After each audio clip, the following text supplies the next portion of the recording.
Okay. Hello there, I'm Jonathan from the team, and I'm going to be showing you the Webots and the game controller, as well as some code on the inner details.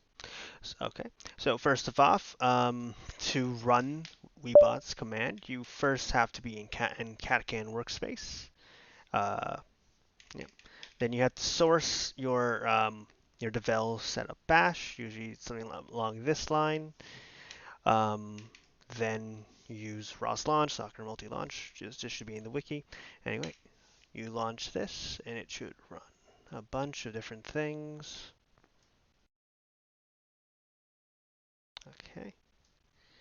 So the first thing we have here is Webot itself, and then this is the game controller. So Webots is a simulation. Oh, I don't want to do that. Anyway, Webots is a simulation for us to play our robotic games, to test our robot software, and every January we played a virtual league in. So this is a very low fidelity version of our robot model.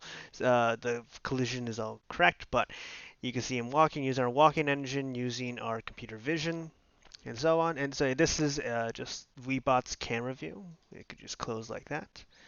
So here we would play games of 4v4, and also this would we would test anything. Let me bring it up. This is the game controller. This controls everything, so let me first take out a timeout just so we have more time for everything. Before I can get to that, I'm not going to get to this now. So this is Webots. There's a lot to it. So you can move.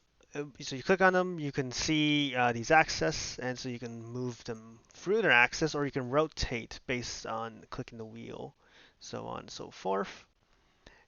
And then yeah, if you shift click them, you can drag and drop them anywhere, and that's very useful for testing certain situations and scenarios. Um, hmm.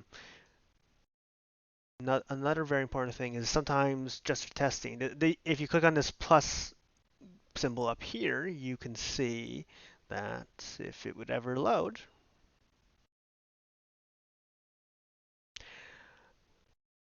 did it pop up somewhere else? No? Okay.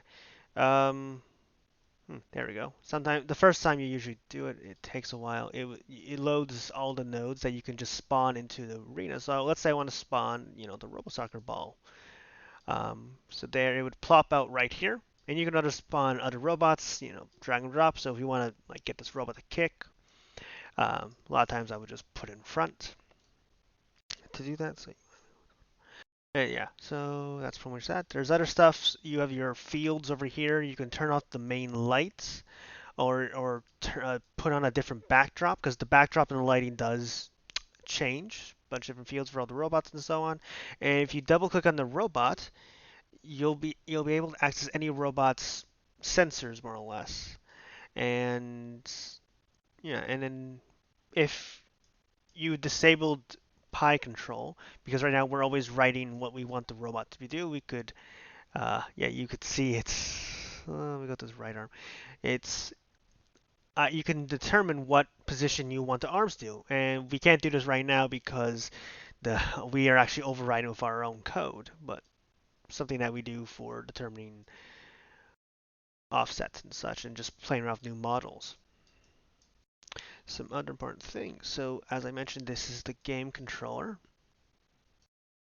showing the game, and so you have team one, team two, red versus blue, and can give you all the sort of situations for the game. Controlling green means you've actually connected to the game controller. Um, yeah, and through here you can put into timeout mode to just test certain things, or if I end timeout, and restart the game, it'll go back into ready, and so there are phases of the game. That are kind of less important, but essentially, if you're not in the field by set, then you'll be penalized, like the blue team member, because you need to be, yeah. And then when, yeah, the blue team member gets spawned off, keeps getting penalized for some unknown reason, because it's outside of the field when it should be inside the field. And then the ball spawns, and then there's kickoff, where the robots are allowed to kind of go. Anyway, so here you can test any sort of thing. different type of penalties, different type of scenarios for strategy for playing finish. Yeah, more or less. And you can run full games like this. One other thing I'm not sure we've shown too much is this is RViz. Just going to do a quick demonstration. Essentially, we can see all the data. We can see all the visualizations, such as the image or some computer vision processing of everything. And we can detail for however we want, but not going to go too much into that. Okay, so I'm going to do that.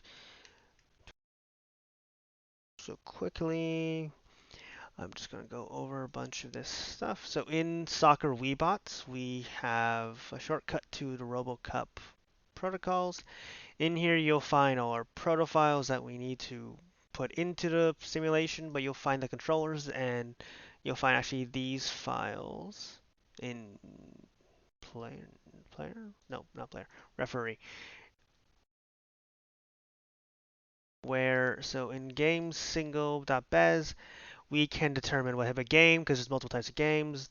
If you want to be fancy and have a bunch of computers running this all at once, you can choose the host and all the IDs for each individual robot, like computer that would run the code essentially and connect to the game controller, and then the IDs or what configuration they would run. And then by configuration is this file where you determine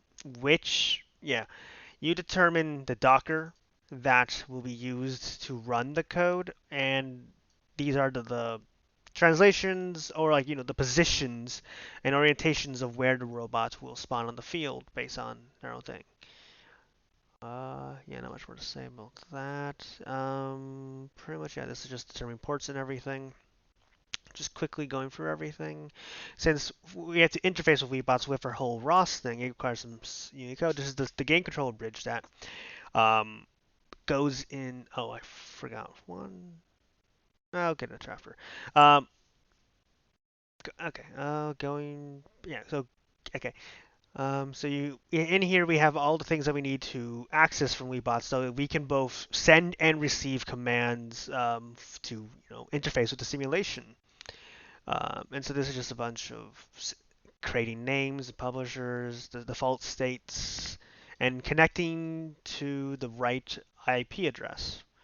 And it's just make sure that we keep on getting sensor data, as well as something that we do need to do is if we don't run a DOM at the beginning, we won't, our localization won't be able to run properly, won't be able to initialize.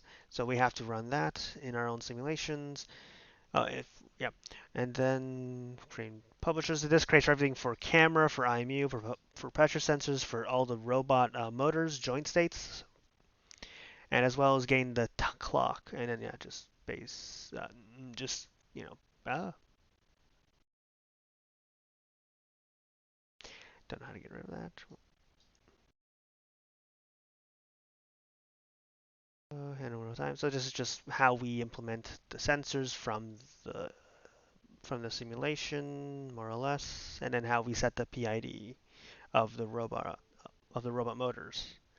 And then here in Bridge Ground Truth, sometimes for testing, it's very important for us to have like all the information or even interface with the simulation when we technically shouldn't be allowed to. But this is only for testing purposes, um, so that we're allowed to reset the robots, reset the bulbs to allow things. Or if we want to test localization or get some more accurate simulation, we can publish ground truth. Um, yeah, and that's just setting ROS commands. Um, yeah, so that is that. Let's go host team IP. Going back to the Webots code, I did forget a few things. There's a few other things. You determine what side and real time factor. That's kind of whatever. You determine a use bounces everybody, which should always be false unless you want to try team communication on the actual network. And one thing that's important is recording the simulation, which is something that we do at the end of every thing is in recording 8.html. And the simplest way to run it is you got to yeah, you go to the file where it's located. It's a bit arduous. There's a Essentially, if I try to run it, it actually won't be able to run, and it's still not be able to run because exiting is a bit weird at the moment. But you just if it doesn't run, you can just go here, run this Python command in a terminal when you're in the browser like this. It should set it up. You